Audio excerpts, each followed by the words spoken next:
Hi, I'm Rob Holmes, Head of Partnerships from Silta, and I knew I should have brought my coat out with me here today because it's freezing. But anyway, I'm here with the co-founder of Silta, Stanley Boots. Good to see Hi, you. everyone. And so what have we been doing this week, Stanley? So we've been workshopping the due diligence process. Is there anything you can share on what we've been doing this week?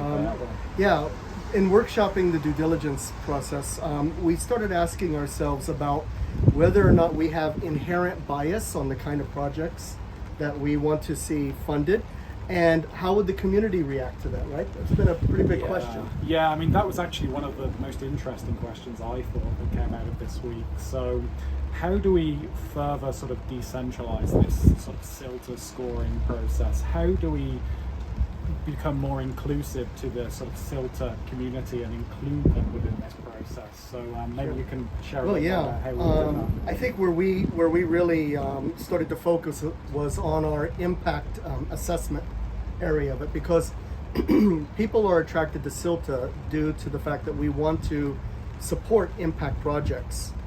And then our own biases, the kind of projects that we tend to look at, may swing more toward things like renewable energy, solar. Yeah. Those are the projects we know best. When we realized this and said, hold on a second, what is it that the community itself wants to focus on? I think that's when some really great ideas opened up. Yeah, I mean, so one of the things we were actually thinking about was actually allowing the community to do an annual vote. I think you call it a caucus. I think that's the Yeah, word I you like the used, term actually. annual caucus, so that we ask the community itself, what projects, what of the the SDG goals that are out there, Yeah, so the Sustainable Development Goals, which ones of these are the most important to our community? And we want to incorporate that kind of caucusing into the process.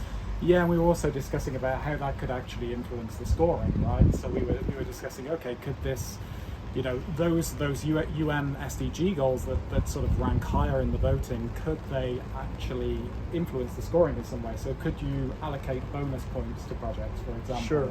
So that was one of the things we discussed. But then we also started investigating, well, actually, could you also, once projects enter operations, so for those projects that deliver on the UN SDG goals, when those projects enter operations, could you actually start to add additional rewards in Silta tokens for those Sure. projects? So that was also sort of some interesting ideas, and I think we'll probably write a blog on that. Yeah, once those ideas start to concretize a bit more in our minds. The ideas came pretty quickly, and I think a blog is going to follow up very shortly in the next week or two on this issue.